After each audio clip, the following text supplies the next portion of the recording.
किसान साथियों नमस्कार। आज की वीडियो में हम जानने वाले हैं जिन किसान भाइयों ने गेहूं की बहुत देर से बुआई की थी या फिर पिछेती गेहूं की बुआई की थी, काफ़ी देर हो गया था, तो उन्हें अपने गेहूं में अच्छी पैदावार पाने के लिए क्या करना चाहिए। यहाँ पे हम 5 बातें आपको बताने वाले हैं। अगर आप इन पाँचों बातों को ध्यान में रखते हैं तो निश्चित ही आप गेहूं में अच्छी पैदावार ले सकते हैं। किसान भाइयों, वॉइस में थोड़ा सा ये हमारे बगल में मंदिर है तो वहाँ पे प्रोग्राम हो रहा है। आज महाशिवरात्रि भी है, तो आप सभी को शिवरात्रि की ढेरों शुभकामनाएं। तो उसकी वॉइस आ सकती है, तो इसके लिए पहले से ही मैं क्षमा मांग लेता हूँ। तो जो 5 बातें आपको ध्यान में रखनी है, वो सबसे पहली बात क्या है। सबसे पहली बात किसान भाइयों, आपको इस समय खेत में नमी बना के रखनी चाहिए, क्योंकि आप सभी को पता होगा इस समय काफ़ी अच्छी खासी धूप निकल रही है। यानी सर्दियों का मौसम तो समझ लीजिए अब ख़त्म ही हो चुका है। तो बहुत तेज़ धूप होने से एक समस्या ये होती है कि जो मिट्टी में नमी है वो हमारी बहुत जल्द ही ख़त्म हो जाती है। सर्दियों में हालांकि ऐसा नहीं होता, लेकिन गर्मी के मौसम में ऐसा हो जाता है। तो क्योंकि आपने काफ़ी देर से गेहूं में बुआई की थी, तो अभी आपकी गेहूं में बालियां तो आई नहीं होंगी, तो इसलिए आपको इस समय जब बालियां निकलने वाली होती, कम से कम इस समय आपको खेत में नमी बना के रखनी चाहिए, ताकि बालियां अच्छी से आएँ और बालियों में दाने का भराव सही रूप से हो सके।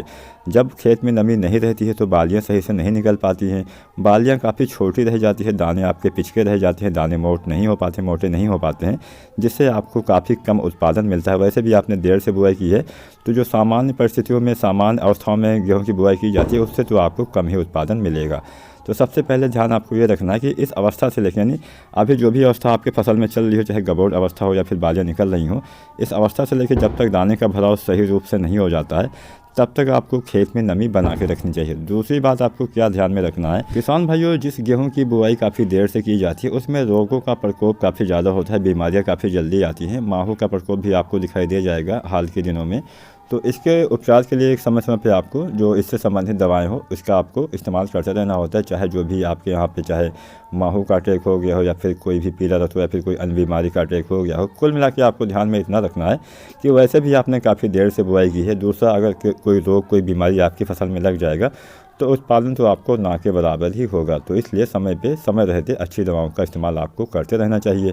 अगर आपको नहीं पता है तो आप हमें नीचे कमेंट कर सकते हैं कि आपकी गेहूं में कौन सा रोग, कौन सी बीमारी का प्रकोप हो गया है। इससे संबंध में हम दवाएं आपको आसानी से बता पाएँ, तो नीचे कमेंट करके आप हमसे कुछ भी पूछ सकते हैं। तीसरी बात आपको क्या ध्यान में रखनी है, अगर अभी आपके गेहूं में बालियां नहीं निकली हैं तो आपको क्या करना चाहिए। किसान भाइयों, अगर आपकी फसल अभी गबोड़ अवस्था में है, यानी बालियां तने के अंदर आ गई हैं लेकिन बालियां अभी बाहर नहीं निकली हैं, तो इस अवस्था में एक NPK आता है, NPK 05234, इसका इस्तेमाल आपको अपने गेहूं की फसल में कर देना चाहिए। इसके साथ में किसान भाइयों एक खाद और आती है, बोरोन। बोरोन का भी इस्तेमाल आपको 100 ग्राम की मात्रा आपको लेनी है, बहुत ज़्यादा यूज मत करिएगा।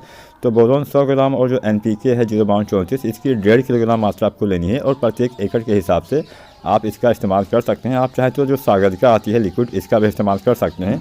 250 ml सागर का लिक्विड भी डाल देंगे तो काफ़ी अच्छा बेनिफिट मिल जाएगा, काफ़ी अच्छा लाभ मिल जाएगा। चौथी बात आपको क्या ध्यान में रखनी है, अगर आपकी बालियां निकल आई हैं गेहूं की, तो आपको एक NPK आता है 0050, इसका इस्तेमाल कर देना है। और इसके साथ में अगर किसान भाइयों, अगर नाइट्रोजन की कमी दिख रही है तो आप इसका इस्तेमाल ना करके 13045 का भी इस्तेमाल कर सकते हैं। और अगर गबोड़ अवस्था में नाइट्रोजन की कमी दिख रही है तो जो दानेदार यूरिया आती है उसकी 1.5 किलोग्राम मात्रा आपको यूज़ कर लेना है। चाहे गबोड़ अवस्था हो, चाहे फिर बालियाँ निकल आई हो, किसी भी अवस्था में अगर नाइट्रोजन की कमी दिखती है तो हमें नुकसान हो जाता है।